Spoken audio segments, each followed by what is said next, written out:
हमने क्लास में डिस्कस किया था कि जब एनएमआर स्पेक्ट्रल लाइंस को सॉफ्टवेयर में जूम किया जाता है या उनका हाइपरफाइन स्ट्रक्चर लिया जाता है तो हमें मल्टीप्लेट्स या डबलेट्स, ट्रिपलेट्स, क्वार्टेट वगैरह देखने को मिलते हैं।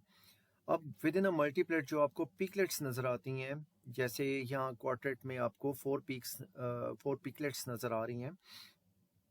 इनके दरमियान का जो डिस्टेंस होता है, इनके दरमियान ये जो डिस्टेंस आपको नज़र आ रहा है, दो पीकलेट्स के दरमियान वाला डिस्टेंस, जैसे यहाँ है या यहाँ है, यहाँ है, जैसे आपको इस ट्रिपलेट में नज़र आ रहा है।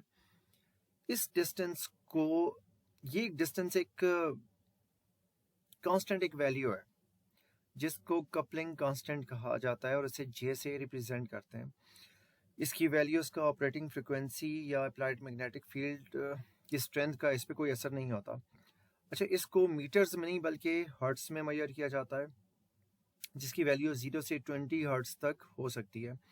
समटाइम्स इसके लिए CPS या साइकिल पर सेकंड की यूनिट भी इस्तेमाल की जाती है। इसकी कपलिंग कांस्टेंट की वर्थ उस वक्त सामने आती है when you are dealing with complex NMR spectras, क्योंकि इनमें एडजेसेंट कार्बन के ऊपर के प्रोटॉन्स को उनकी सेम कपलिंग वैल्यू से ही आइडेंटिफाई किया जाता है। थोड़ी देर में आपको अंदाज़ा हो जाएगा कि हम किस सेंस में बात कर रहे हैं। Let's take example of ethyl halide. Ethyl halide को अगर आप गौर से देखें तो यहाँ पे आपको दो तरह की इन्वायरमेंट्स नज़र आ रही हैं। एक मिथाइल की इन्वायरमेंट है और एक मिथाइलिन की इन्वायरमेंट है। अगर N+1 रूल को फॉलो करें तो आप जानते हैं कि इस CH3 की वजह से या इस मिथाइल ग्रुप की वजह से इस CH2 ग्रुप को यहाँ क्वार्टेट देना चाहिए, क्योंकि इसकी विसिनिटी में 3 हाइड्रोजन्स या 3 प्रोटॉन्स हैं। तो N+1 रूल कह रहा है कि इस CH2 को या इन 2 प्रोटॉन्स को यहाँ पे क्वार्टेट देना चाहिए, क्योंकि विसिनिटी में 3 प्रोटॉन्स हैं, यानी N+1 रूल।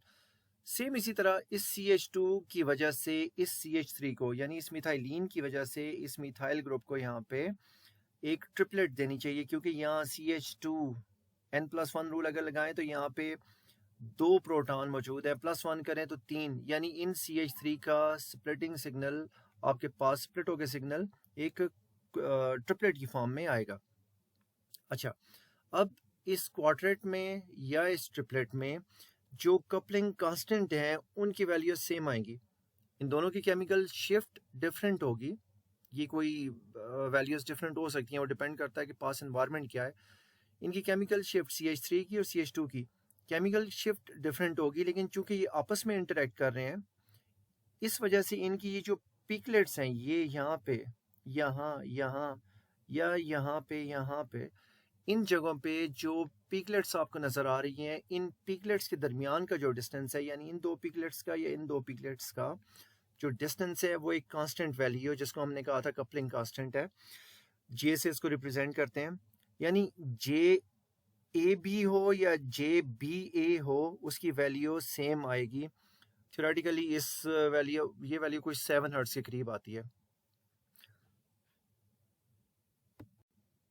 अब इस एग्जाम्पल को अगर आप देखें, आपको एक ट्रांसफॉर्म नज़र आ रही है और एक सिस फॉर्म नज़र आ रही है इस मॉलिक्यूल की। सिस और ट्रांसफॉर्म के बारे में आप लोग जानते हैं कि they are entirely different compounds. यहाँ आपको ट्रांसफॉर्म में 2 एनवायरनमेंट्स नज़र आ रही हैं, यानी एक यहाँ एक एनवायरनमेंट है और ये एक एनवायरनमेंट है। यानी ये जो मॉलिक्यूल है ये 2 सिग्नल देगा इन दोनों प्रोटॉन्स की वजह से।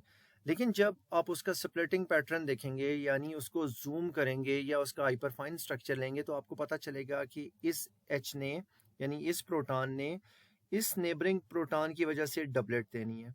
वही N+1 रूल की बात हो रही है कि ये वाला जो प्रोटॉन है, चूंकि इसकी विसिनिटी में एक प्रोटॉन मौजूद है, तो N+1 रूल आपको क्या बताता है कि ये वाला जो प्रोटॉन है इसकी वजह से डबलेट देगा। सेम यही अप्लाई होगा इस प्रोटॉन के ऊपर भी, यानी ये वाला जो प्रोटॉन है इसकी विसिनिटी में HA मौजूद है, यानी पहले प्रोटॉन की हम बात कर रहे हैं, तो ये वाला प्रोटॉन भी हमें डबलेट देगा। टेक्निकली हमारे पास आएंगी 2 लाइंस, लेकिन जब उसको हम जूम करेंगे तो इसकी भी डबलेट आएगी N+1 रूल की वजह से, ये स्प्लिटिंग की वजह से, और इसकी भी एक डबलेट हमारे पास आएगी। सेम यही बात अप्लाई हो रही है सिस फॉर्म के ऊपर भी। ये भी डिफरेंट एनवायरनमेंट रही, ये भी डिफरेंट एनवायरनमेंट, तो इसकी वजह से ये डबलेट देगा और इस वाले की वजह से ये वाला डबलेट देगा।